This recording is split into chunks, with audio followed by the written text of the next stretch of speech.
we have Jackie, pronouns are he, him, from Mississippi, wanting to talk about a case for religion. And I'm going to let you just take it away. Give us a summary of your argument. Okay. So basically, I'm going to be using the philosopher Paul Ricoeur's narrative identity theory to argue that religion is accurate and inescapable. So are either of you guys familiar with the French phenomenologist Paul Ricoeur? I'm not. Can you give us a little introduction? So Paul Ricoeur was a Christian existentialist and phenomenologist from France. And basically what he argued is that human being identity is narrative identity. Or he expands on the hermeneutic phenomenology of Marx and Heidegger, and basically believes that the way human beings construct their identity of their ipse or their self, as opposed involves storytelling, and storytelling, that's stories, and that's what religion and are stories. Hold on though, Jackie. Does religion, well, do stories have to be religious? Do stories have to be religious? Yeah, because it sounds like, because it sounds like and you've said a lot of words, so we're going to try to distill it down to two. It's like kind of the main thesis here. So if I'm gathering this philosopher had said that like humans rely on storytelling, and we kind of base our identity in this concept of storytelling, which is kind of where religion falls in. But to then bridge the gap to say that religion like is unavoidable because of this, I want to ask, does storytelling require, like, are we saying that all storytelling is inherently religious in nature? It depends. So I would say meta-narratives are religious, but not regular narratives. So if you are familiar with Carl Jung's analysis of religion, one thing Jung talks about is that religious stories exist in archetypes, and we have a value hierarchy of archetypes, with some representing the most sacred and some being more profane. And I would argue that the most holy are the ones, the symbols that reflect with most reflect. Why are these archetypes holy? You're saying a lot of things. You're spitting out a lot of things and a lot of names. I don't really care about the names. I don't really care about like the cool philosophical sounding things. I care about what's true and what isn't. So let's keep this pretty simple. If you could summarize your argument in one sentence, how would you do it? With each active perception, there's an implicit value hierarchy, and whatever sits at the top of the value hierarchy is, as a matter of definition, in the divine realm. So, like George Peterson talks about, I don't accept that. I don't accept that. Hold on, because you are saying that there's a value hierarchy. I would agree that there's a value hierarchy. I do not accept the jump, though, to there's a value hierarchy to whatever is at the top of that is inherently divine. I do not accept that. I don't see where that needs to come into play. How did you make that leap to saying it's divine? Because the symbols that our self relates to isn't a dialogical relationship, a hermeneutic. Why does that matter? Why does the fact that we relate to a symbol make it holy? Because holiness, by definition, is that which is most important, right? The God of the Abrahamic religions is... Okay, well, hold on. Okay, what you're doing here, and I'll let Scott get in here in a second, but you were just, if you were defining holiness as like whatever's most important, sure, you've included a whole lot of things, and therefore you've made the term less significant. So like, yeah, I could, if you had merely defined holiness as whatever is most important, okay, fine. Like I could grant you that definition, but then that takes away the significance of it being anything supernatural.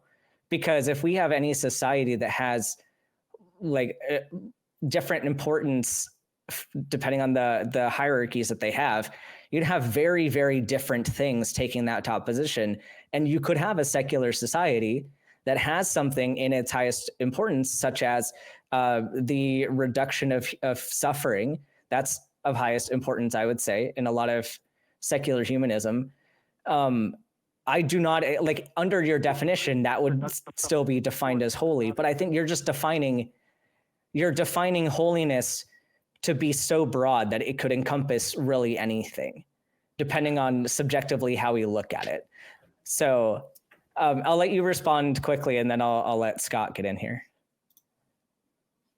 Well, there's two components here. First of all, the reduction of suffering is sort of a hard standard. So, like, one thing Jordan Peterson talks about is a lot of what's classified as suffering in a materialistic and physiological sense doesn't really make sense, because a lot of people's main issues in life is not that they're physically or emotionally suffering, like in some sort of biological determined sense, but that they don't have meaning or order in their lives. And so that's I disagree. Responsibility. I wholeheartedly disagree.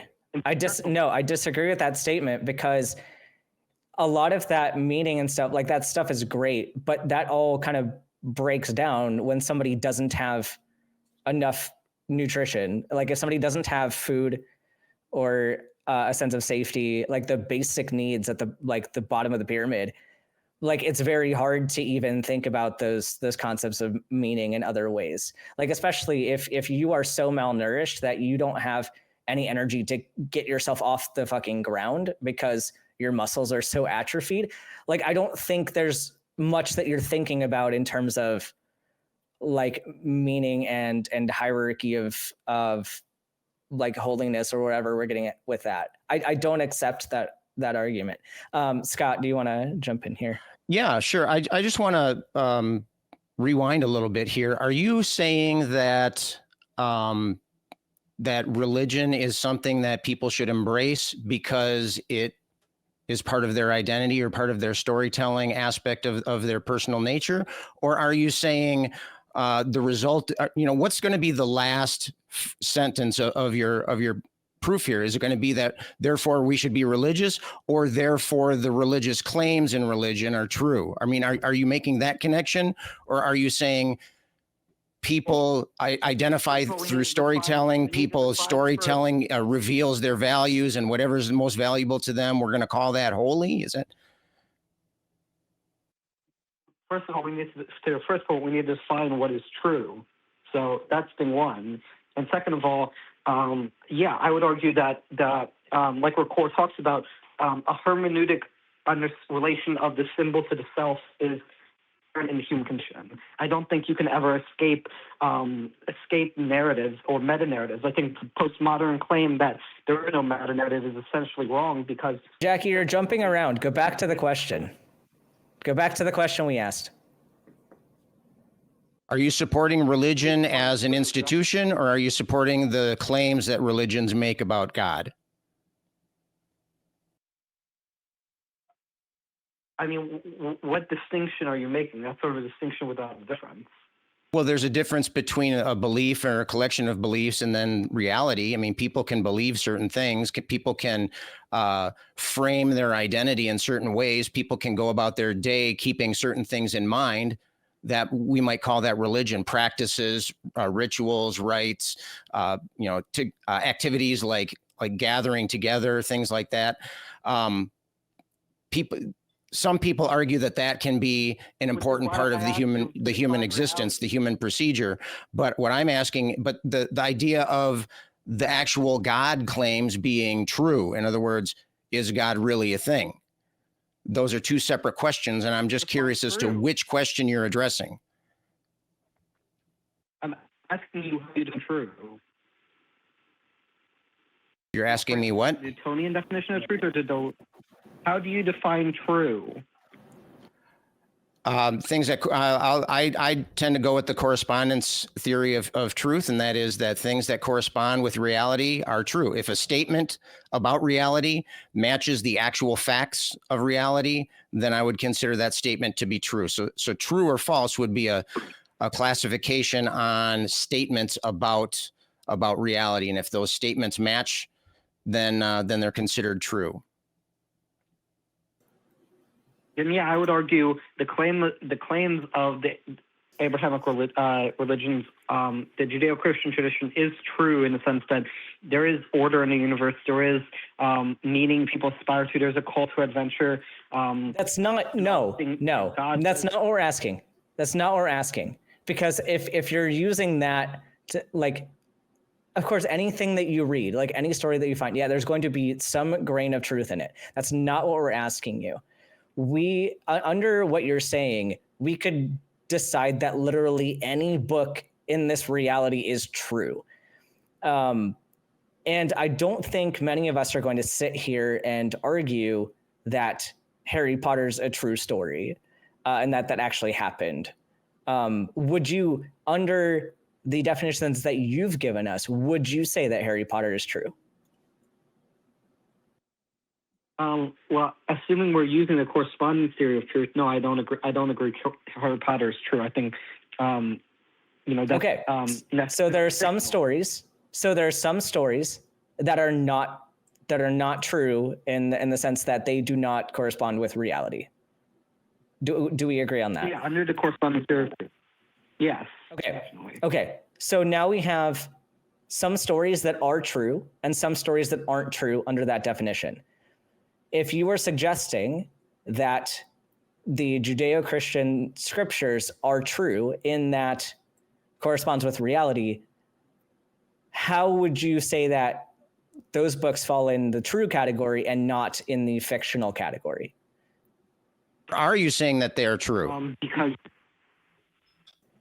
what? Are you saying that the Christian sacred documents reflect a true depiction of reality? I mean, I'm not personally a Christian, but I think Christianity is better for society as a whole. That's not what we're That's asking. interesting. Yeah. That's an interesting point where it's not the question. So Right. Do you think that it is true by the definition we were holding as truth or not? Yeah. I mean, I believe there's one God, and I believe God revealed the Bible to the Jewish people. Mhm. So, yeah. And do you think this argument that you're making addresses that question? Do you think that this approach supports your conclusion that there is one God? Well, yeah. I mean, God, as represented in religions, is what calls you on your malfeasance. So, practically speaking, if that's present in people's consciousness, then certainly, if we're dealing with the mind-body problem, it explains human nature. And what else? I'm confused about how this. I'm confused about how these points link together. If your original premise, or your original claim, was that, like, the religion is necessary because it's related to storytelling, and all of our identity is based on the concept of storytelling. With that particular claim, you can get to so many different religions with that. How do we break this all down into there being one true religion or one true God? How do you separate that? Well, the religion that has, well, it depends which religion storytelling is most in accordance with the human nature. And the West, broadly speaking, is built on a Judeo-Christian foundation. So Judaism and Christianity, both of those two religions are the basic foundations of the West in terms of things like respect for individual rights, belief in... So hold on, though. So now you're separating out that the people from the West, and you specifically mentioned that. Do you think that human nature is different in the West versus the East? Like, are these completely different, like, natures of human? Is that what you're saying? No. Then by what you're saying here, we could, like, we're leaving room for these other deities. Like, we're leaving room for the whole Hindu pantheon. We're leaving room for a lot of Eastern religion because the way they carry out their societies are different. Like, if you're saying that, like, they're not free society. Western society most matches Christianity, like, okay, but a lot of Eastern nations don't, and they have different religious systems. So how would you exclude those? because those societies aren't based on moral principles of things like respect for the individual, belief in the divinity of the individual. Disagree with that. I think most people would disagree. And I in fact think we got Richard backstage right now, who knows a lot about Eastern religion, and I'm sure he would extremely disagree with that. And we're pulling him up here now. There we go. Speak of the devil. Hello. I was doing something completely different then. So Richard, what do you think about the claim that Eastern religion doesn't have concepts of like human rights or doesn't weigh importance on human rights? Yeah, of course. I mean, the central concept of Buddhism is to escape suffering. And it does that by getting together a community which has, there is no morally good or bad as such in Buddhism. It's the moral concept is about doing the right things that will lead you towards enlightenment. So and that involves a community. One of the most important thing in Buddhism is a thing called Sangha, which looks after the rights of the whole community within that particular framework of trying to reach enlightenment. I mean, maybe for some interpretations within Buddhism, but certainly, for example, Hinduism has a caste system. That's not exactly respectful. Some schools of Hinduism have a caste system. Hinduism is a very, very, very, very, very broad thing indeed. And, some of it is theistic. Some of it is completely atheistic. You cannot paint with a broad brush like that, Jackie. And Jackie, I don't know if you saw the end of last week's show. I had some things to say about you, which you probably wouldn't have agreed with. You've been slightly better this week in that you haven't had testicles pouring out your mouth at such a rate, but you do still talk a load of fucking bollocks. You've said specifically that you are not a Christian, and then you keep talking about how this Christian thing is. We're interested in what you believe and why. What you believe. If you do not believe in the Christian scriptures, if you do not believe in the, whether it's an Orthodox Trinitarian idea of God or some kind of, an Eastern Orthodoxy or whatever, any of these different kind of Christian principles, why are you talking about Christian principles? Because we want to know what you believe.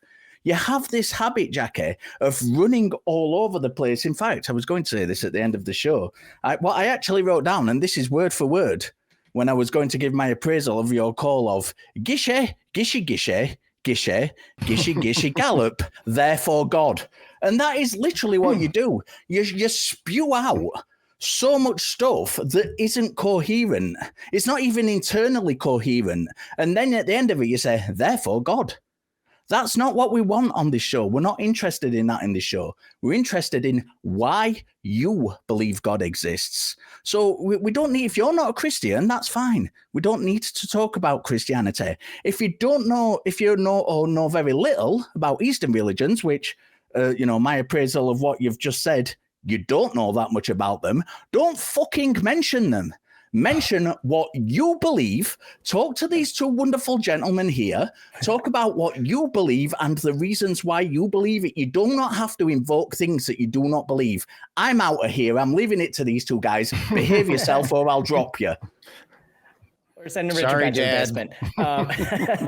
No, but it's a good point though. But yeah. Jackie, what do you believe? Can we address specifically your position? I'm a Ben Noah.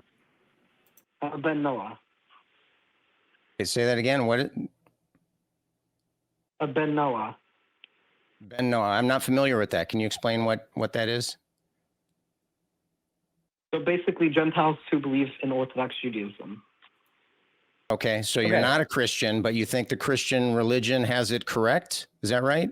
I think it sounds like Orthodox Judaism is the position. Okay. So how did you end up on this position? I'm curious now. Well, because most Orthodox rabbis say that Christianity for Gentiles is kosher. So I figure if Gentiles are not going to become Noahides, they might as well become Christians. I'm curious again. How did you end up that this was the thing that you were going to land on, other than the fact that you could? Like, is there something about the belief system that you are convinced by? And if so, we want to know what convinced you. Well, like I said, I believe the West is broadly found on Judeo-Christian principles. So I believe that when So what? pragmatically work for reality represents the truth as it actually is. What else are you going to base a society on if not truth? And if the Western society is so prosperous and it has Judeo-Christian foundations, then clearly there must be some truth value there. And that, I mean, Not necessarily. No, because Hold on a sec, hold on a sec. The West wasn't based on Judeo-Christian values necessarily. At least if we're calling what we're calling the West very broadly are very different cultural groups that are all on a certain side of the world. And I think it's, number one, a bit disingenuous to lump all of them in together and say that they have similar religious foundations, and that those are, what we're carrying forward, especially with the fact that the United States, if we're taking the West and really meaning North America, which is like, you're probably talking about North America and Western Europe, they weren't all founded on Christian principles. In fact, like a lot of the things that were carried forward into the United States, like Constitution, are based on like human rights and human decency from a more secular perspective. And a lot of people will say that these are Christian principles, and things overlap because I think in general, humans want to have rights. And I think too often we credit Christianity with offering these rights, but actually I think the desire for autonomy, the desire for human rights, the desire for caring for each other and having a functional society goes beyond religion. I think that those are things that humans want to have as a social species, and we came up with religion to accommodate the things that we wanted to value. So I think it's flipped. I don't think that it's Christianity that gave us those values. I think we had those values and assigned them to Christianity or assigned them to whatever religion because we wanted the religion to get popular and so that we could use those things to drive additional agenda. So I would flip it if I were you. It's almost like we were using storytelling to talk about things that were important to us. Well, science in the West actually came from monasteries. Did you know that? The whole science. A lot of science, and that is not an important point. That is going off track from what we're talking about. And again, I disagree because a lot of our foundation in math comes from Islam. So like the Arab world and the Islamic golden age produced a lot for our societies in the ways of science and math. And again, I think that those concepts didn't come about because of Islam. I don't think that like Islam is correct because we got those things from it. I think those are things that humans came up with in the context of a Muslim world at the time. Or in our cases, like the things that we got were in, I would say, despite being in a Christian world and not because of it. Like those are cultural contexts that existed. Why? But quickly. Okay, so basically, I believe implicitly religion believes there's order in the universe, which is why the West values science over non-science, and there's order instead of chaos. Why do you need religion? Why do you need religion to be in that statement at all? What value is religion adding to that statement? What I ordered yesterday. No, so why couldn't I make a statement that humans value order, and so humans came up with a system to make their societies more ordered? Why? No, you have to justify inserting religion into that. You have to say religion is a necessary component of this statement, and I don't think you've done that. How are you going to prove that? Well, so one of the things I've heard Jordan Peterson say is that religion is Stop going back to Jordan Peterson. I don't care about what Jordan Peterson says. I care what Jackie thinks and what Jackie says. Definitely. What is your position? Well, I would argue science is implicitly religious because the whole basis of the scientific enterprise is that truth will set you free and that our current knowledge base is limited, right? Science is the pursuit of That's not religious. Unknown That's truth, not religious. Jackie, that's not religious. The idea that we want truth is not religious, is not inherently religious. And the idea that we don't know everything is not inherently religious. You are assigning religion to things that don't necessarily need to go together because you want to believe in religion. That's what it sounds like. It sounds like you want this to be true. And so you're going to make any connection you can, like connecting the dots. Like if you look at a connect the dots page, you can connect the dots any way you want. It doesn't mean that you're going to like come up with the picture that was meant in the like the instructions or whatever. Like if you don't follow the dots the way that they were written, like that's fine, you can do it, but it doesn't mean that it's coherent. You would disagree the idea that there's a transcendental order is the statement within religious doctrine? I absolutely disagree. Why add the word transcendental in there? Yeah. Also, eternally true. I disagree. I disagree that you're adding words to make it sound more significant. I don't think truth needs to be eternally true because the universe is very dynamic in the way that we see it. It's possible that things could be true today and not true tomorrow. Like that's we see this so commonly. Like if someone dies, like they were alive one day and that was true. That statement was true that that person was alive the one day, and if they died the next day, that statement, this person is alive, is no longer true. The true statement now is that this person is dead. So truth changes. Truth is not necessarily eternal. So I reject that. There's context. Truth is context.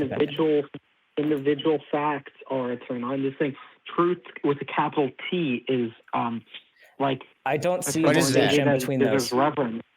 What is truth with a capital T? Could you define that for me, please? Truth with a capital T is what? The idea that what's factual will set us free and that it deserves reverence, or that we should have reverence for the scientific enterprise because by expanding our knowledge base, we will, conquer, bring order out of chaos, right? Wrestle with the tohu vavohu. You're talking absolute word salad, and that's a lot. Yeah, and it's you keep invoking science. I don't know if you understand what science is. What do you mean by science? Science is a methodology of empirical inquiry which attempts to get to the world as it objectively appears to us. Okay, so you have a decent definition there, but you're not. It doesn't seem like you're applying that super well. Do you think we could use that method without invoking religion? Not without some implicit religious cosmology, because again, I think why the idea that why are these so related? Why, if I'm going to study, if I'm going to throw a tennis ball across the room and study the amount of force of impact it has on the wall across from me, and then also try to figure out at what speed I would need to throw this ball for it to hit the other side of the room, I don't understand why I need religion at all in that experiment. Because why else would you be interested in capital T truth? Okay, that question is not an answer.